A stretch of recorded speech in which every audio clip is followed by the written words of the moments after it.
नमस्कार, प्रतीक्षा रेसिपीजमध्ये आपले खूप खूप स्वागत आहे. आज आपण राजमा मसाल्याची रेसिपी बघतोय. बनवायला हा राजमा अतिशय सोपा आहे आणि चव म्हणाल तर अप्रतिम बनून तयार होतो.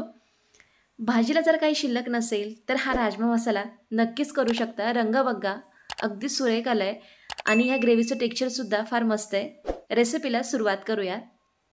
1 कप राजमा मी रात्रभरासाठी पाण्यामध्ये भिजवून घेतलाय.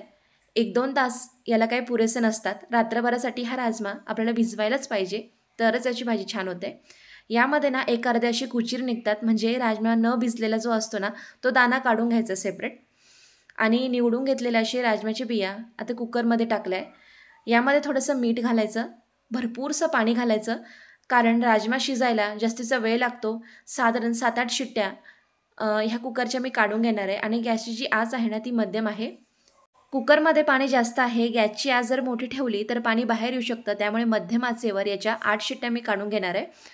आता कुकरच्या शिट्ट्या होत आहे तोपर्यंत इथे आपण ग्रेव्हीची तयारी करून घेऊया. त्याकरता कढईमध्ये 3 मोठे चमचे तेल गरम करायला टाकले. अर्धा चमचा जिरं घातले, 2 तेजपान घातले, 1 मोठा तुकडा दालचिनीचा आहे आणि त्याचबरोबर इथे 3 मध्यम आकाराचे कांदे चॉपरमध्ये छान बारीक चिरून हे आता आपल्याला ह्या फोडणीवर परतून घ्यायचे.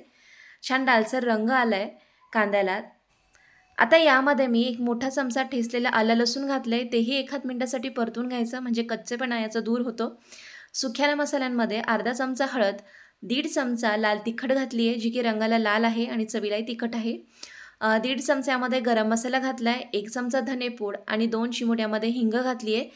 आता सुके मसाल्यांना लो फ्लेमवर परतून घ्यायचे, म्हणजे हे जळणार नाही. मसाले परतल्यानंतर 3 मध्यम आकाराचे टोमॅटो याची मी प्युरे करून घेतली होती मिक्सरमध्ये, तर ती प्युरे यामध्ये टाकली आणि मसाल्यांबरोबर छान परतून घ्यायची आहे, मिक्स करत जायची आहे. आता यामध्ये ना आपण थोडंसं मीठ घालूया. लक्षात असू द्या, राजमा शिजवताना सुद्धा आपण मीठ वापरलेलं आहे, त्यामुळे मीठ प्रमाणात घालायचं. ग्रेव्ही किंवा मसाले परतेपर्यंत ना छान कुकरच्या 8 शिट्ट्या होऊन थंड होऊन कुकर तयार झाला आहे. आता तुम्हाला 1-2 राजमा इथे बोटाने प्रेस करून दाखवते बघा. अतिशय मऊसूत असा हा राजमा शिजला गेला आहे. हे पाणीसुद्धा आपण ग्रेव्हीसाठी वापरणार आहोत. ग्रेव्हीला छान दाटसरपणा येण्याकरता यातला थोडासा राजमा मी मिक्सरच्या भांड्यामध्ये काढून घेते. यात मी टोमॅटो प्युरे बनवली होती. आता हा थंड झाल्यानंतर ना हा आपण वाटून घेणार आहोत मिक्सरच्या भांड्यामध्ये. इथे आता हे वाटण किंवा मसाला तयार झाला होता परतून, तर या स्टेजला यामध्ये मी शिजवलेला राजमा पाण्यासहित गरमच यामध्ये टाकून घेते.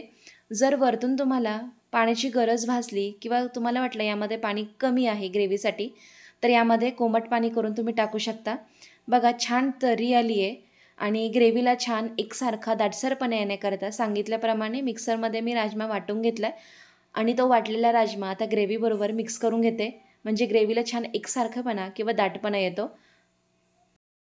आणि यात ना मी कांदा बारीक चिरून घातला आहे. जर तुम्हाला पेस्ट करून आवडत असेल तर कांद्याची पेस्ट करून सुद्धा वापरू शकता. आता छान उकळी आल्यानंतर ना यात मी बारीक चिरलेली कोथिंबीर टाकली आहे आणि साधारण आता 5 मिनिटासाठी आपण झाकून हा राजमा असंच उकळू देणार आहोत. गॅसची जी आच आहे ती मंद ठेवायची. 5 मिनिटं झाली उकळून आणि झाकण काढून ना आणखी 1-2 मिनिटासाठी मी हा राजमा मसाला उकळू देणार आहे. छान मस्तपैकी ग्रेव्हीला दाटसरपणा आला आहे. आणखी जर तुम्हाला दाटसरपणा हवं असेल किंवा जर तुम्हाला ग्रेव्ही पातळ वाटत असेल ना तर पाणी कमी घालायचं.